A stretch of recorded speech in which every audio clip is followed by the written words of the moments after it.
Money is consistently ranked among the most common sources of conflict in long-term relationships. Not because couples do not care about each other, but because most people arrive in a partnership carrying deeply personal and often unexamined beliefs about what money means. One partner saves instinctively, while the other spends freely. One prefers detailed budgets, while the other finds that structure suffocating. Neither approach is automatically wrong. The real problem emerges when couples stop treating money as a shared system and start treating it as a competition between two opposing philosophies.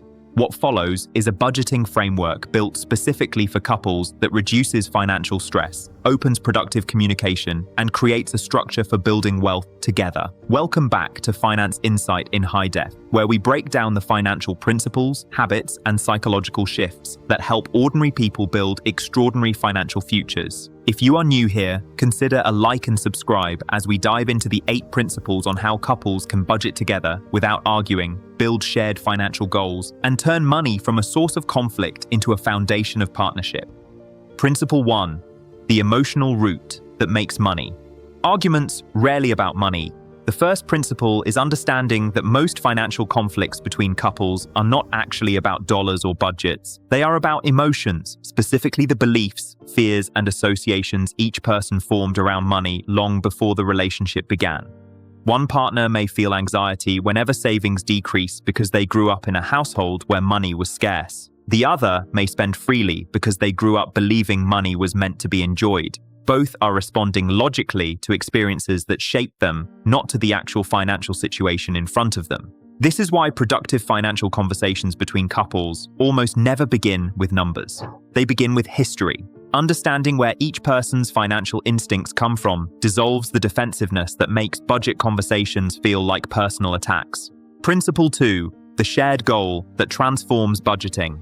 From restriction to investment, the second principle is establishing shared goals before creating a single budget category, because goals are what transform a budget from a list of restrictions into a shared investment in a future both partners actually want. Most couples make the mistake of starting with expenses, arguing over whether specific habits or subscriptions are worth keeping, which generates conflict because neither partner can see what the restrictions are building toward. Starting with goals changes the dynamic entirely. Do you want to own a home, retire early, eliminate debt, build a meaningful emergency fund? When both partners define where they are headed together, every financial decision becomes a step towards something they both chose, rather than a sacrifice one partner is imposing on the other.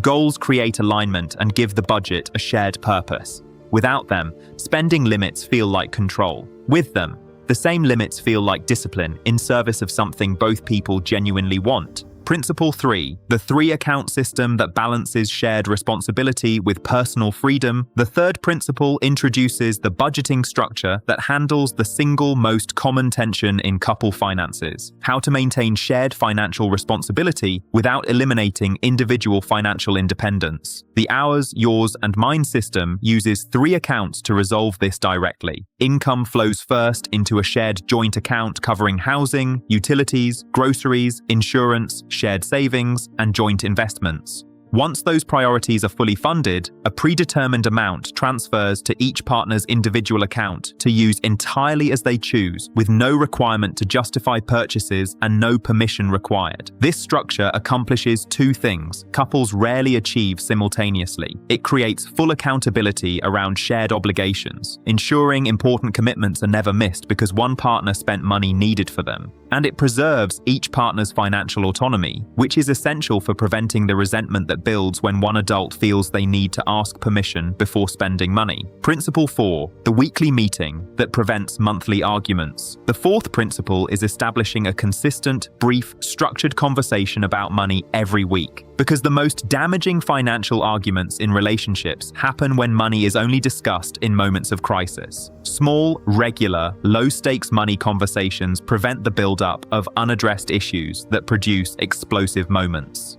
Choose one consistent day each week and keep the meeting between 15 and 20 minutes. 4 questions are enough. What went well financially this week? Did spending stay within the agreed plan? Are any upcoming bills worth planning for? And what could be handled better next week? The goal is problem solving, not blame. Couples who do this consistently report far fewer large financial arguments, because most potential conflicts are resolved in their small form before they have the chance to compound. Principle 5. The spending threshold that eliminates financial surprises.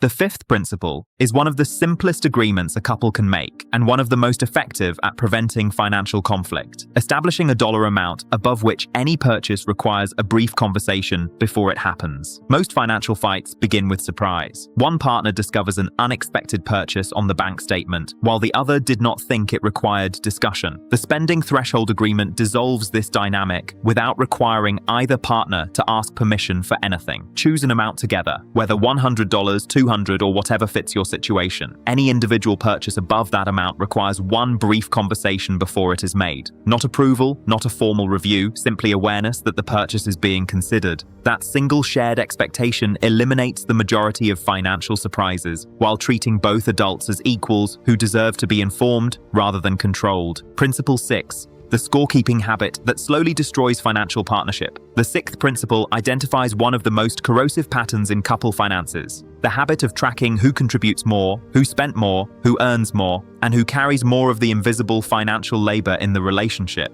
Financially healthy partnerships do not function like a ledger where each partner's contributions are compared against the others. Every relationship involves an ongoing exchange of financial contributions, emotional labor, childcare, household management, and career sacrifices that cannot be reduced to a dollar figure and compared cleanly. One partner may earn more while the other manages the household in ways that enable that earning. When couples begin measuring individual contributions against each other, they stop functioning as a team, and every financial decision becomes a point scored or a debt accumulated. Releasing the scoreboard means approaching financial imbalances as problems the team solves together.